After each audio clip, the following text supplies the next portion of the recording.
ఈరోజు గాయముల గురించి మాట్లాడుతున్నాను. చాలామంది అనొచ్చు, నాకు దేహంలో ఎక్కడ గాయాలు లేవని. కొంతమంది దేహాల్లో గాయాలు ఉండవు, మనసులో గాయాలు ఉంటాయి, ఎమోషనల్ వూండ్స్. కొంతమందికి ఆత్మలో గాయాలు ఉంటాయి. You see, there are spiritual wounds, there are emotional psychic wounds, there are physical wounds. So అధికమైన గాయాలు అనేక రకాల ప్రజలకు ఉన్నాయి. కానీ అధికమైన గాయాలు చూసినప్పుడు మనసులో గాయాలు. ఒక మనిషి మనసులో గాయపరచబడతాడంట, దేహంలో నలిగిపోతాడంట. దేవుడు నాకు తెలియజేస్తుంది, Proverbs 17:22, సంతోషము గల మనస్సు ఆరోగ్య కారణము, సంతోషకరమైన మనస్సు ఆరోగ్యానికి కారణము, నలిగిన మనస్సు ఎముకలను ఎండిపోజేయును. సంతోషకరమైన మనస్సు ఏం చేస్తుందంట? ఆరోగ్యాన్ని ఇస్తుందంట. ఈరోజు ఆరోగ్యంగా ఉన్నారా? కొంతమంది బయటికి డాబు కనబడతారు కానీ ఆరోగ్యం లేదు. ఆ పూటకు మాత్రం లేకపోతే బ్రతకలేరు పాపం. ఆ పూటకు మాత్రం లేకపోతే మనుషుడు నడవలేడు పాపం. ఆరోగ్యకరమైన దేహం ఉండాలంటే ఏం ఉండాలంట? మనసు ఆరోగ్యంగా ఉండాలంట. అంటే మనసును బట్టి దేహం ఉందంట. అదే సమయంలో తెలియజేయబడుతుంది, నెక్స్ట్ లైన్ చదవండి. దాంట్లో నలిగిన మనస్సు ఎముకలను ఎండిపోతారంట.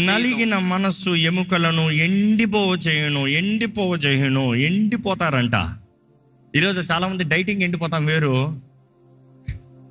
డైటింగ్ ఎండిపోతాం, తినక ఎండిపోతాం వేరు. కొంతమంది ఎంత తిన్నా ఎండిపోతారంట. అందుకని డిప్రెషన్ ఉన్నవారు చూడండి, తింటనే ఉంటారు, ఒళ్ళికి పడతలేదు అంటారు. మనసులో ఆనందం కలిగి ఉంటే ఎక్కువ తినకపోయినా పర్వాలేదంట, బలంగా ఉంటారంట. మనసులో ఆనందం ఉంటే. మనసులో ఆనందం లేకపోతే ఎంత తిన్నా కూడా ఒళ్ళుకు పట్టదంట. ఈరోజు దేవుని వాక్యం తెలియజేస్తున్న సత్యం అండి. కానీ అనేక మంది ఆరోగ్యంగా లేకపోవటానికి కారణం ఏంటంటే గాయములు. ఈరోజు ఇక్కడ గాయాలతో ఉన్నవారైతే దేవుడు మీతో మాట్లాడబోతున్నాడు. సిద్ధపడండి, gear up. Because everybody has to go through the process of wounds. ఈ లోకంలో మనం బ్రతికే ప్రతి ఒక్కరిని గాయాల్లో నుండే లెగుస్తాం. గాయాలు కలుగుతూనే ఉంటాయి. మనుషులు గాయపరుస్తారు, పరిస్థితులు గాయపరుస్తాయి, మాటలు గాయపరుస్తాయి, చాట్స్ గాయపరుస్తాయి, పోస్టులు గాయపరుస్తాయి, యూట్యూబ్స్ గాయపరుస్తాయి. ఈరోజు గాయాలు ఎక్కడైనా సరే, రోడ్లో వెళ్ళు గాయం కలుగుతుంది. So no matter way you go, పుట్టిన దగ్గర నుండి బిడ్డకి సహజముగా అలవాటు అవ్వాల్సింది ఏంటి? గాయములు తట్టుకుని ముందుకు వెళ్తాం. బిడ్డ నడిచినప్పుడు గాయము కలగకూడదంటే బిడ్డ ఎప్పటికన్నా నడుస్తాడా? బిడ్డ గాయాల్లో భయపడి చెదిరిపి అక్కడితో అక్కడ నిలిచిపోతే జీవితంలో అసలు ముందుకు సాగుతాడంటారు. ఈరోజు చాలా మంది బండి నడుపుతానికి భయం. ఎందుకు? ఎప్పుడో సైకిల్ నడిపినప్పుడు పడ్డారు. ఆ భయానికి ఇంకెప్పుడు బండి పట్టుకోరు. ఇక్కడ ఎవరైనా నా బండి ఏంటి, సైకిల్ ఏంటి, బండి మీద పడినా కూడా అయినా బండి తీసి మరలా నడుపుతున్నానన్న వారు ఉంటే చేతులు ఎత్తుతారా? అంటే ఫస్ట్ టైం బండి మీదే పడ్డారని అర్థమా? సైకిల్లో పడ్డా కూడా అలవాటు అవ్వాలి బిడ్డకి. ఏంటి? It is fine we fall, it is fine wounds will happen, it is fine you get wounded. అదే ఇంగ్లీష్ మాట వస్తుంది. ఈరోజు ఎక్కువ మాడతారు అందరూ గాయం అన్న మాటకి. ఇంగ్లీష్ మాట ఏంటంటే ట్రామా అంటారు. మన జీవితంలో గాయం అయినప్పుడు, ఒక ట్రామా కలిగినప్పుడు మనం ఏం చేస్తున్నాం, ఏం చేయాలి? మొదటగా ఏం చేయాలన్నప్పుడు what are the levels of trauma? కొంచెం క్లినికల్ స్టడీ దీన్ని చేస్తే, క్లినికల్ స్టడీలో there are 3 different kinds of trauma అంటారు. The first level of trauma acute trauma అంటారు. అదేదో ఒక్కసారి జరిగిన సంఘటన. కొంతమందికి ఒక్కసారి జరిగిన యాక్సిడెంట్ వారి జీవితాలనే తలకిందులు చేస్తుంది. కొంతమందికి ఒక్కసారి జరిగిన ఆ న్యాచురల్ కెలామిటీ, లేకపోతే ఇంట్లో నీళ్ళు వచ్చేస్తాం, వరద వస్తాం, ఒక భూకంపం వస్తాము, లేకపోతే పాండమిక్ టైంలో జరిగిన ఆ వన్ టైం అకేషన్, ఆ ఒక్కసారి జరిగిన సంఘటనకి మనుషులు చెదిరిపోతాం. So it is called acute trauma. కొంతమందికి కొన్ని భయాలు ఉంటాయి. పడుకున్నారు అనుకో, అది అవుతుందేమో, అలా అవుతుందేమో, అలా జరుగుతుందేమో. మిమ్మల్ని అడుగుతున్నానంటే, మీ జీవితంలో is there anything that is haunting you? మీ జీవితంలో ఏదైనా మిమ్మల్ని బెదిరిస్తూ, భయపెడుతూ, మరలా అవుతుందేమో, మరలా జరుగుతుందేమో, మరలా అలాగ అయిపోతానేమో అన్న భయాలు ఉన్నాయా? అందరికీ ఉంటాయి. లేరని అందరు చెప్తే దట్ ఈస్ జస్ట్ అ లై. ఎందుకంటే మన జీవితంలో అందరిలో we have acute trauma, which means once it happened. కానీ దానికన్నా నెక్స్ట్ లెవెల్ ఆఫ్ క్లినికల్ స్టడీలో చెప్తారు, they say chronic trauma.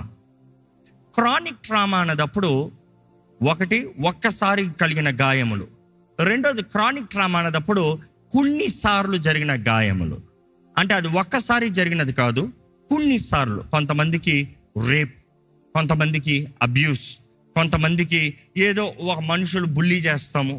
So అది ఒక సీజన్లో, ఒక ఫేస్లో, గతములో జరిగినవి. చిన్న వయసులో అనేక మంది అనేక రీతిలుగా ఎప్పుడు అపవాది బిడ్డల్ని టార్గెట్ చేస్తాడంట. What I'm trying to address, బిడ్డల్ని అపవాది ఎప్పుడు టార్గెట్ చేస్తాడంటే, ఎందుకంటే వారు చిన్ననాటిలోనే వారి మనసులో భయాలతో, గాయములతో వారు బ్రతుకుతే వారి జీవితంలో ఎప్పటికీ దేవుడి చిత్తాన్ని జరిగించలేరు. వారు భయముతో, గాయములతో వారి మనసుని నింపుకుంటే ధైర్యముతో ఏ ఒక్క అడుగు వేయలేరు. సో అపవాది టార్గెట్ ఎప్పుడు పిల్లలపైన ఎలా ఉంటుందంటే, వారి మనసుల్లో గాయములు కలిగజేయాలి. అనేక సార్లు బిడ్డలు తల్లిదండ్రుల ద్వారానే గాయపరచబడతారు. అనేక సార్లు బిడ్డలు స్కూల్లో బుల్లీ చేయబడతారు. అనేక సార్లు బిడ్డలు బయట ఉన్నవారు, పొరుగువారు, రోడ్లు ఉన్నవారు, కొట్లు ఉన్నవారు ద్వారంగా ఫిజికల్ అబ్యూస్ చేయబడతారు. అనేక సార్లు బిడ్డలు ఎవరైతే వారిని కాపాడాలో వారి ద్వారానే దాడి చేయబడతాం చూస్తాం. సో పిల్లల పైకి ఎప్పుడు ఈ సీజన్ క్రానిక్ ట్రామా, పిల్లల దగ్గర నుండి స్పృహ వచ్చే దగ్గర నుండి వారి ఎదిగే జీవిత విధానంలో వారికి కలిగే గాయములు. ఈరోజు చాలామంది the life that your living right now, ఇప్పుడు మీరు బ్రతుకుతున్న బ్రతుకు అనేక సార్లు మీరు ధైర్యంగా నిర్ణయాలు చేయలేకపోతున్నారు. కారణం ఏంటంటే, గతములో, లేకపోతే మీ యవ్వన కాలంలో, లేకపోతే మీ చిన్ననాటిలో, లేకపోతే ఎప్పుడో జరిగిన ఆ పరిస్థితిని బట్టి కలిగిన గాయములకి you are not ready to take the step forward.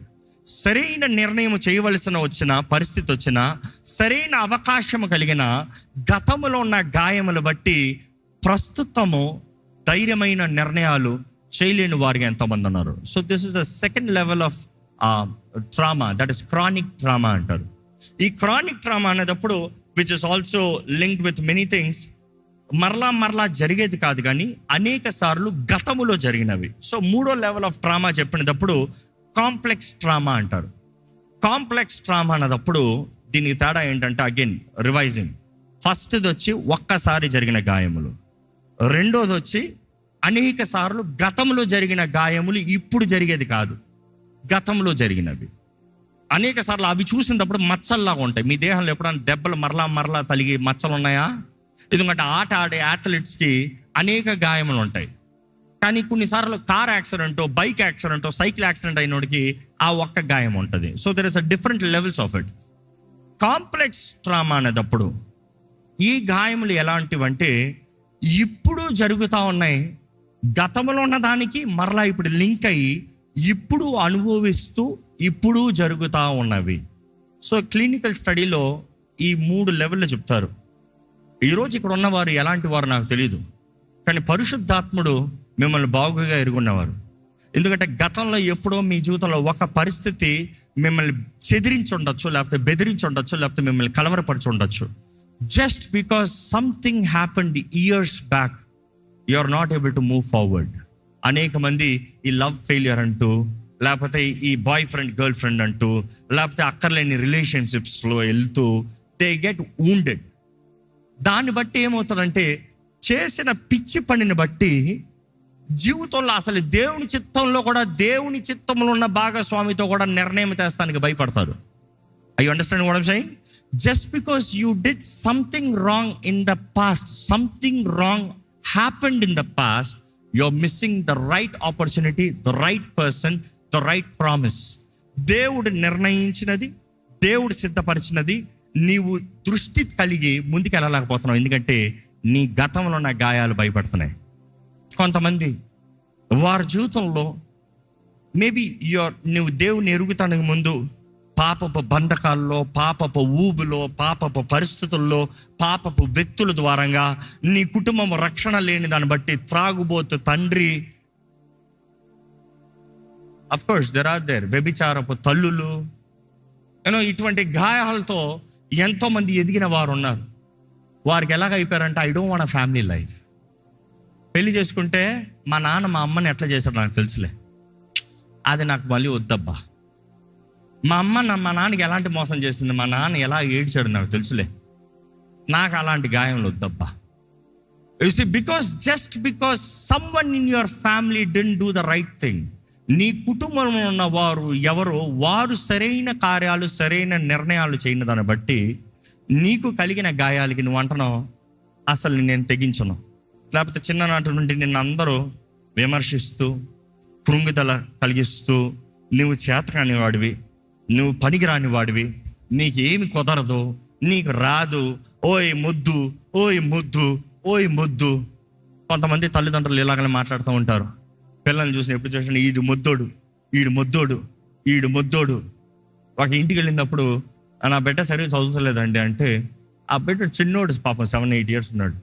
ఏంటన్నా ఏంటి చదువుతలేదంటే, నేను ముద్దోనంట కదా అంటున్నాడు. ఏంటి, నేను ముద్దోనంట కదా? ఎవరన్నారా? మా మమ్మీ చెప్తుంది. సో మా మమ్మీ చెప్పారు నేను ముద్దు అని, కాబట్టి నేను చదవలేను.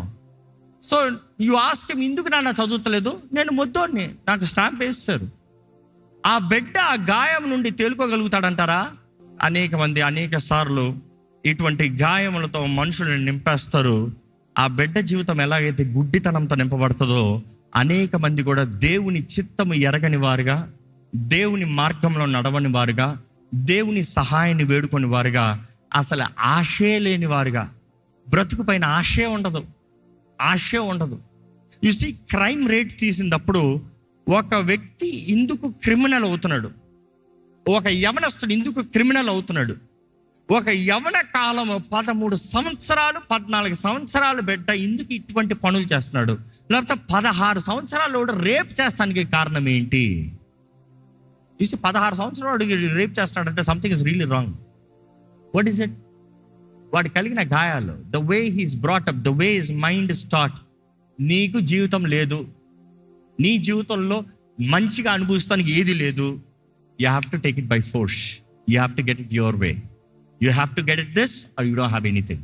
Because you are a failure, you are a loser, you can never have a happy life. So వాడు ఏం చేస్తున్నాడు? Aggression. You see, many people ట్రామాస్ని బట్టి, గాయములు బట్టి, జీవితంలో కలిగిన ఎన్నో రకాల గాయాలు. ఇక్కడ నిజంగా అడుగుతున్నా, ఎంతమంది గాయపరచబడిన వారు ఉన్నారు? చేతులు ఎత్తుతారా? గ్రహించుకున్న వారిని బట్టి దేవుని స్తుతిస్తున్నాను. ప్రభు మన గాయములు సంపూర్ణంగా స్వస్థపరచునుగాక. If people who are saying I am not wounded, maybe you have still not recognized you are in a trauma. ఎందుకంటే అనేక శాతము, actually I didn't expect everybody to raise your hand. ఎందుకంటే క్లినికల్ స్టడీస్ షో అగైన్, ఎవరైతే వారు గాయపరచబడ్డారని గ్రహించుకుంటున్నారో వారు బయటికి వస్తానికి 50% chance ఉందంట. కానీ ఎవరైతే వారు గాయముల్ని తేల్చుకుంటారో, అంటే ఒక డయాబెటిక్ వ్యాధి ఉన్నవాడికి, ఒక డయాబెటిక్ వ్యాధి, బ్లడ్ ప్రెషర్ వ్యాధి ఉన్నవారికి వారు ఏం చేయాలి? దానికి కావాల్సిన మెడికేషన్ తీసుకోవాలి. కొంతమంది చూడండి, డయాబెటిక్స్ ఉందని తెలుసు కానీ మెడికేషన్ తీసుకోరు. అవునా కాదా? ఉందని తెలుసు, తీసుకోరు. ఆ పోనీలే అంటారు. Can anybody help them? No. అసలు డయాబెటిక్ ఉందనేదే తెలియకుండా తినేస్తూనే ఉన్నారు స్వీట్లు. ఎందుకంటే డయాబెటిక్స్ ఉన్న వారికి షుగర్ క్రేవింగ్స్ ఎక్కువ ఉంటాయి, తినేస్తూనే ఉన్నారు స్వీట్లు. ఏమవుతుంది? ఒకేసారి పోతారు. లేకపోతే ఒక పుండు వచ్చిందనుకో, ఇన్ఫెక్షన్ అయిందనుకో, మొత్తం కాలు చెయ్యి నరికి తీసేయాలంటారు. So now here is the point. Not everybody, అందరూ వారి జీవితంలో కలిగిన గాయములు ఎరగని వారిగా ఉన్నారు, ఎరిగిన వారు సహాయాన్ని కోరని వారిగా ఉన్నారు. కానీ ఎవరైతే సహాయాన్ని వేడుకుంటారో వారు మాత్రమే జీవితంలో ముందుకెళ్ళే వారిగా ఉంటారు. I you understanding the 3 levels? One is, are you aware that you have wounds, that you have trauma? Second, if you are aware, are you going for the diagnosis? Are you going for the strength, the benefit, the freedom, the comfort, the counseling, the companionship? Third thing, are you in the process? ఎందుకంటే ఏ ఒకరు చెప్పలేరు. కొంతమందికి కొన్ని గాయాలు, కొన్ని shocking experiences అలా పోవచ్చు, which could be one time accidents. Most కామన్గా ఏదో ఒక్కసారి జరిగిన గాయములు, ఒక్కసారి జరిగిన ఆపదలు. కానీ మరలా జరిగిన దాంట్లో నుండి బయటకు వస్తామనేది చాలా పెద్ద సవాల్ అంట. మరలా జరిగిన దాంట్లో ఇంకా నేను నమ్మను. అందుకని కొంతమంది భార్యలు అంటారు, ఈయన ఇంకా మారడు బా, ఆయన నేను మారతానన్నా కూడా ఆయన మారడు. వీళ్ళు ముందు చెప్పేస్తారు, ఎందుకంటే అనేక సార్లు ఛాన్స్ ఇచ్చాను, నువ్వు మారలే, ఇంకా నువ్వు మారవు. ఎప్పుడైతే నువ్వు మారవు అని చెప్తుందో ఇంకెప్పటికన్నా ఆ వ్యక్తి మారటానికి ప్రయత్నం చేస్తాడా? చేయడు. సేమ్ ఇందాక బిడ్డకు చెప్పిన ఎక్స్పీరియన్సే. ఏమంటాడు, నా భార్య నన్ను నమ్మట్లే, ఏం ప్రయోజనం? మారినా ప్రయోజనం లేదు. Is they don't even try. దేవుని వాక్యం తెలియజేస్తుంది, మనము ఒకరి పాపములు ఒకరితో ఒప్పుకుని మనము ప్రార్థన చేస్తే మనం ఏం పొందుతామంట? స్వస్థత. So the word sin is not explain your sin. నీ పాపాన్ని ఇంకొకటి వివరించు కాదు. నేను పలానా చేశాను, పలానా జరిగించాను, పలానా జీవించాను, నా కొరకు ప్రార్థన చేయాలంటే స్వస్థపరుస్తాం కాదు. That is the word. Again Greek word comes to the trauma. నీకు కలిగిన గాయములు, నీవు జరిగించిన పొరపాట్ల కారణము, ద అంశము, what was the trauma? Seek comfort, seek council, confess. ఎట్లా చెప్పాలంటే, నేను పలానా బండి వేసుకున్నా, పలానా రీతికి వెళ్ళా, పలానా కటింగ్ కొట్టా, పలానా వ్యక్తిని చూసా, పలానా స్టంట్ చేద్దాం అనుకున్నా, అప్పుడు వెళ్ళి అక్కడ గుద్దా, అప్పుడు పడ్డా. అవన్నీ అక్కర్లే. బైక్లో ఓవర్ స్పీడ్ వెళ్ళాను, పడ్డాను, గాయమైంది, చాలు. ఈరోజు చాలామందికి ఎలా ఉంటుందంటే, వారు చేసిందంతా ఇంకొకరికి వివరించాలని ఆశపడతారు. సినిమా చెప్పినట్టు ఈరోజు చాలామంది స్టోరీ టెల్లర్స్ ఉంటారంట. ఎలా ఉంటారంటే, వారికి జరిగింది గంటల సేపు దే కీప్ నాగింగ్, బ్రాగింగ్. ఒక మనిషితో కాదు, ఈ మనిషితో చెప్తారు, మరలా ఆ మనిషితో చెప్తారు, మరలా ఈ మనిషితో చెప్తారు, మరలా ఈ మనిషితో చెప్పుకుంటూనే పోతారు. జీవితంలో 10 సంవత్సరాలనే ఇంకా పలానా గాయం గురించి, పలానా సంఘటన గురించి, నువ్వు ఎందుకురా బాగుపడాలంటే, ఆ పలానా రోజున, ఆ పలానా కాలంలో, ఆ పలానా సమయంలో, ఆ పలానా వ్యక్తి ఇట్లా. కాలం మారిపోయింది, సమయం మారిపోయింది, వ్యక్తి కూడా పోయాడు. వ్యక్తి పోయిన తర్వాత కూడా మనుషులు వదలరంట. నువ్వు ఎందుకు బాగుపడలేదంటే, నాకు ఎవడో లేడు అంటాడు. అవునా కాదా? మనం చూస్తాం కదండి. యేసుప్రభు వచ్చి స్వస్థపడతావయ్యా అంటే ఏమంటున్నాడు? నాకు ఎవరు సహాయం లేరు. ఒరే రక్షకుడిని నేను ఉన్నానయ్యా, నువ్వు స్వస్థపడతావా? ఆశ ఉందా? Do you have the desire, not excuse. ఈరోజు జస్ట్ ఎక్స్క్యూజెస్లో బ్రతుకుతున్నాం, not trying to live a overcoming life. Overcome. Bible says overcome. సహించువాడు ధన్యుడు. యేసు ప్రభు అంటున్నాడు ప్రకటన గ్రంథంలో, సహించువాడికి జీవ కిరీటాన్ని ఇస్తాను. అంతము వరకు సహించువాడు ధన్యుడు. అంతము వరకు సహించువాడు. కొన్ని స్ట్రగుల్స్ కాదు, కొన్ని గాయములు కాదు. అందుకని గాయాలు కలుగుతూ ఉండమంటున్నానా? కాదు. Be cautious, be careful, be alert, stay in your limit, stay in your control. కానీ కొన్నిసార్లు నువ్వు లిమిట్లో, కంట్రోల్ ఉన్నా కూడా అన్ఎక్స్పెక్టెడ్ ట్రాజడీస్, నువ్వు ఎదురు చూడని పరిస్థితులు, ఎదురు చూడని వ్యక్తులు, ఎదురు చూడని మాటలు, ఎదురు చూడని నష్టములు కలుగుతాయి. కానీ ఏదేమైనా కూడా విశ్వాసి నమ్మాలి, ఏది ఏమైనా దేవుడు మన తోడు ఉంటాడు అని. నమ్మేవారు హల్లెలూయా చెప్తామండి. Let's pray. ఈ సమయంలో మీ జీవితంలో గాయాలు ఉన్నాయేమో, ఈ సమయంలో మీ జీవితంలో ఎన్నో బాధలతో ఇక్కడ ఉన్నారేమో, ఈ సమయం మీ జీవితంలో చేతకాని పరిస్థితుల్లో మీరు ఉన్నారేమో, ఈ పరిస్థితుల్లో మీ జీవితంలో మీకు ద్రోహం చేసిన వారు, అన్యాయం చేసిన వారు, మీ జీవితాన్ని పాడు చేసిన వారు, మిమ్మల్ని గాయపరిచిన వారు, మిమ్మల్ని చేతకాని వారిగా చేసిన వారు ఎంతోమంది ఉన్నారేమో. But the reality doesn't matter. You have a God who can restore your life. బూడిదగా ప్రతిగా పూదండని ఇస్తాడంట. భారభరితమైన ఆత్మక పత్రిక స్తుతి వస్త్రాన్ని ఇస్తాడంట. ఆయన రక్షణ వస్త్రాన్ని నువ్వు ధరించుకుంటే నీలో ఉన్న లోపాలు ఎవరు చూడలేడు, ఎవరికి కనబడవు, నీ మచ్చలు ఎవరికి కనబడవు, ఘనతే కనబడుతుంది. దుఃఖముగా బ్రతిక ఆనంద తైలాన్ని ఇస్తాడంట. ఆనంద తైలం ఉంటేనే కానీ దేవుని స్తుతించలేవండి. నా విమోచకుడు సజీవుడు అని చెప్పలేమండి. నిజంగా ఆయన్ని గణపరచలేమండి. ఈరోజు నువ్వు ఆయన గణపరచాలంటే నీవు ఆయన ఏమై ఉన్నాడో నువ్వు తెలుసుకోవాలి. నా జీవితంలో సమస్తము సమకూర్చి జరిగిస్తాడు. నా జీవితంలో ఏ కీడైనా, ఏ నష్టమైనా, ఎన్ని గాయములైనా సమస్తము నా జీవితంలో మేలుగా మారుస్తాడు. చెప్పండి, ప్రభా నిన్నే పిలుస్తున్నాను, నీ వైపే నేను చూస్తున్నాను. నా గాయముల మధ్యలో, నా బలహీనతల మధ్యలో, నా చేతకానితనముల మధ్యలో నీ కృపను అనుగ్రహించే ప్రభా. నీ కృపను బట్టి నేను అతిశయిస్తానయ్యా. ఎందుకంటే నా బలహీనతల్లో నీ కృపను కనబరుస్తాను. నేనే అన్ని చేయగలిగితే నీ కృప ఎందుకయ్యా? If I'm qualified for everything, if I can do everything, if I can achieve everything, then why you Lord? Lord, I ask you, నీ కృపను దయచే ప్రభా. నా జీవితంలో ప్రతి భయాలను తొలగించు ప్రభా. అపవాది కలిగించే భయములు, మనుషుడు కలిగించే కృంగితల మాటలు, నిరుత్సాహపరచు ఆత్మలు, మోసపరచు కార్యములు, గాయము పైన గాయము, ముళ్ళులు, దేవా నా జీవితంలో ఎన్నున్నా కూడా నిన్ను స్తుతిస్తాను, నీ వైపు చూస్తానయ్యా. రేపు నిశ్చయంగా ఉంటానా నాకు తెలియదయ్యా, కానీ ఈరోజు సజీవ లెక్కలో ఉన్నానంటే అది నీ కృపను బట్టే ప్రభా. అందుకనే నిన్ను స్తుతిస్తాను, అందుకనే నిన్ను గణపరుస్తాను ప్రభా. నీ అందే అతిశయిస్తానయ్యా. ఈరోజు మన జీవితంలో ఎంతో మందిని ప్రభు ఎక్కడో ఉన్నవాన్ని ఎక్కడికో తీసుకొచ్చాడండి. ఎక్కడో ఉన్న మనల్ని ఎక్కడికో లేపాడండి. కృప వెంబడి కృప అనుగ్రహిస్తూ మన జీవితంలో మేలు జరిగిస్తూ మన విశ్వాసాన్ని బలపరుస్తూ దేవుడు మన తోడున్నాడండి. చిన్న చిన్నదానికి బాధపడద్దు, చిన్న చిన్నదానికి దుఃఖపడద్దు, చిన్న చిన్నదానికి కలవరపడద్దు. పిలిచిన దేవుడు నమ్మదగిన దేవుడు. ఆయన పిలుపులో ఉన్న వారికి సమస్తము సమకూర్చి జరిగిస్తాడు. You are chosen by God, you are called by God.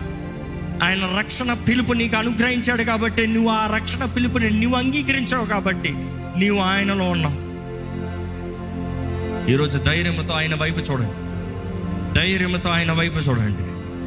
ప్రభా నీవు కావాలయ్యా, నాకు నీ శక్తి కావాలయ్యా. నీ సాక్షిగా నేను బ్రతుకుతాను ప్రభా. నీ మహిమ కొరకు నేను బ్రతుకుతానయ్యా. నీ సొత్తుగా నేను బ్రతుకుతానయ్యా. నీ బిడ్డగా నేను బ్రతుకుతానయ్యా.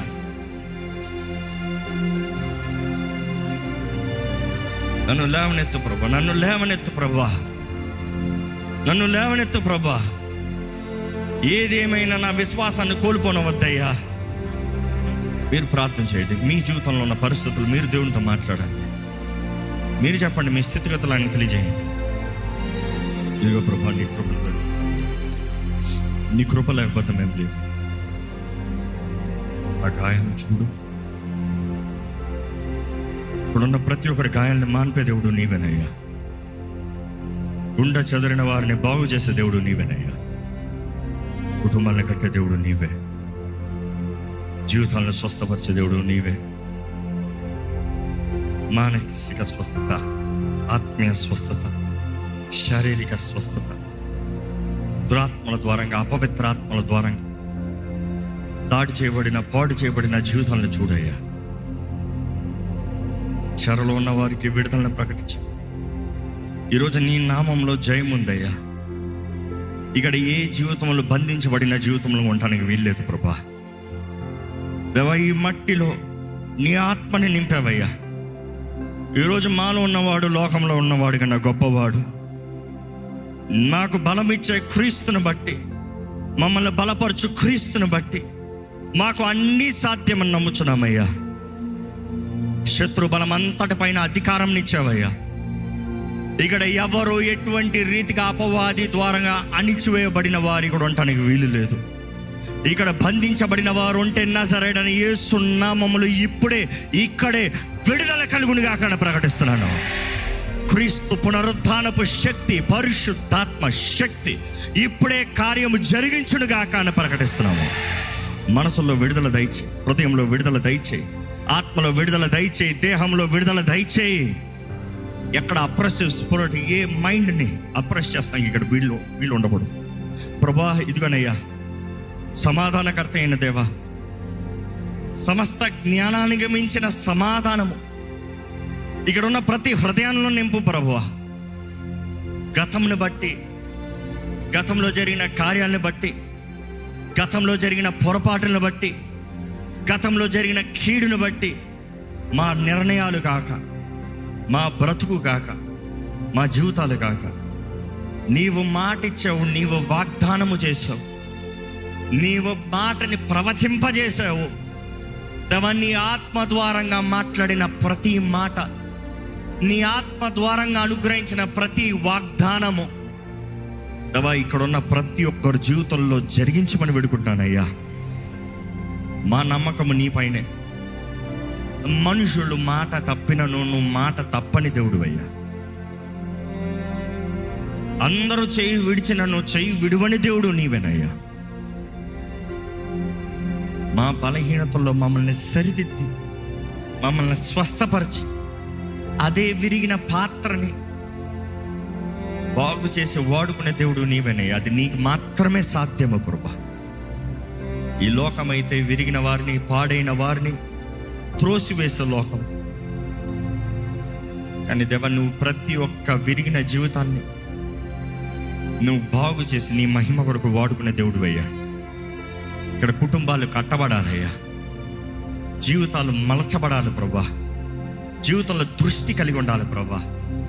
దేవా, మాకు ఊహ కందనివి, మేము ఊహించలేనివి దేవా నువ్వు మాకు తెలియజేయ్యా. ఈరోజు నీ ఆత్మ ద్వారంగా మాకు తెలియజేస్తావు, నీ వాక్యం తెలియజేస్తుంది.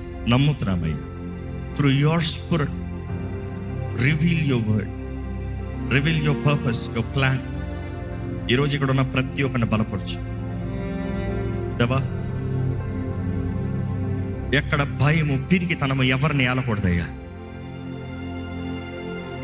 వారు చిన్ననాటి నుండి అవ్వచ్చు, లేకపోతే ఈ మధ్య కాలంలో అవ్వచ్చు, ఎప్పుడు ఎక్కడ ఏ గాయమైనా కూడా నీ దగ్గరికి తీసుకొచ్చిన ప్రతి గాయాన్ని నీవు స్వస్థపరిచి, నీ దగ్గరకు వచ్చిన ఎవరిని ఎంత మాత్రము త్రోసివేసే దేవుడు కాదయ్యా. బాగు చేసే దేవుడు, నూతన పరిచే దేవుడు, విలువనిచ్చే దేవుడు, ఘనతనిచ్చే దేవుడివి. నువ్వు చేస్తావే, నువ్వు చేస్తున్నావయ్యా. ఇక్కడున్న ప్రతి ఒక్కరి జీవితంలో జరిగించి పని పెడుకుంటూ నజరేయుడైన యేసు నామములో అడిగి వేడుచున్నాం తండ్రి, ఆమేన్.